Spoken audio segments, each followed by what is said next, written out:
Kadang dalam kesendirian, perenungan hidup sampai pada titik terberat. Seandainya aku mati hari ini. Menyedihkan, tetapi saya mencoba membuat semacam perbandingan tentang kematian yang berkaitan dengan hidup yang kita jalani, ataupun tentang bayang kematian yang kita sendiri tidak tahu di mana ujung rimbanya. Ini pertanyaan untuk kita yang masih menjalani kehidupan. Siapkah kita menghadapinya? Meninggalkan senyum dan keceriaan dari orang-orang yang kita kasihi, meninggalkan sahabat-sahabat kita dengan tingkah yang aneh, menjengkelkan namun menggemaskan. Siapkah kita kehilangan aktivitas atau sesuatu yang kita sukai, meninggalkan cerita dan hanya menjadi kenangan dalam album Rest in Peace? RIP. Khalil Anwar berseru dalam keindahan baris puisinya, "Aku ingin hidup 1000 tahun lagi." Itu pun jika benar-benar terjadi. Siapakah kita sehingga kita mau hidup dalam rupa fisik yang berubah, lalu memikul sejumlah beban sakit dan derita 1000 tahun?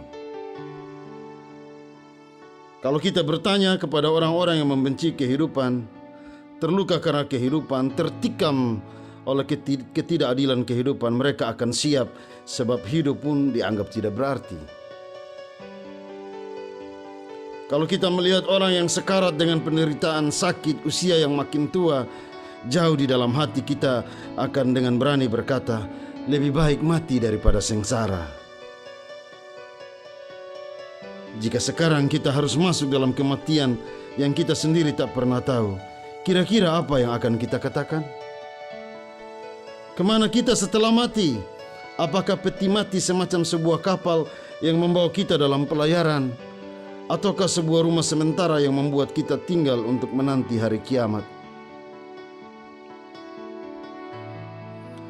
Jean-Paul Sartre, penulis drama dengan judul Who is Close, berkisah tentang seseorang bernama Joseph Gershon.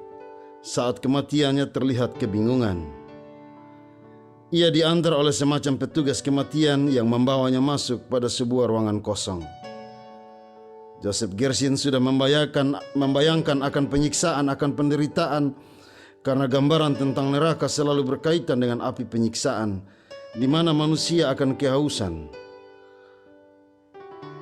Dan manusia akan terus menjerit karena ada dalam penderitaan, dilema antara hidup dan mati.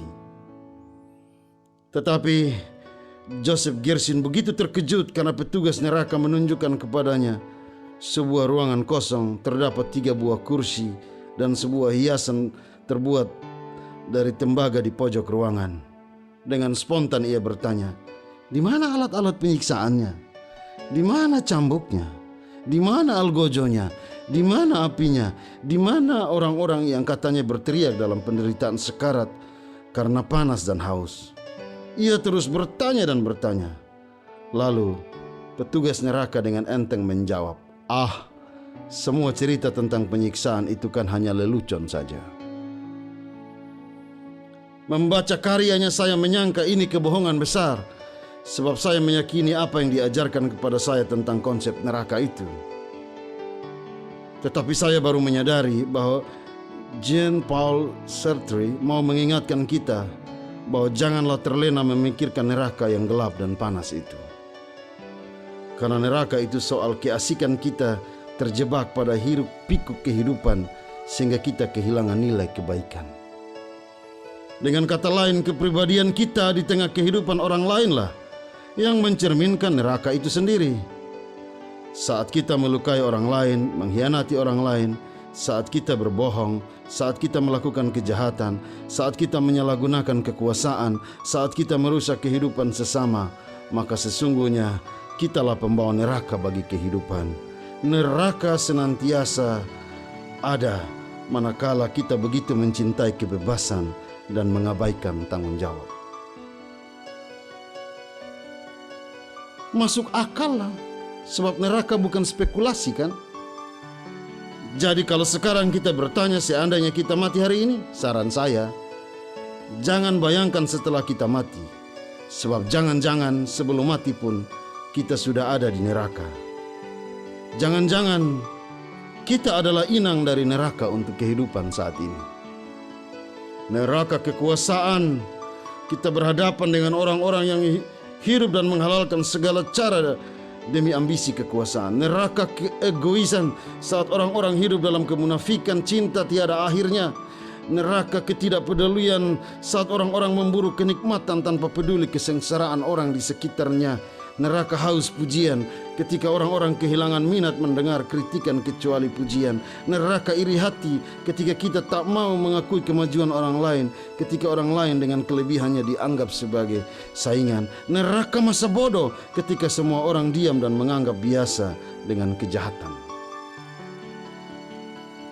Teks-teks suci ketika berkisah tentang neraka yang begitu menakutkan kita.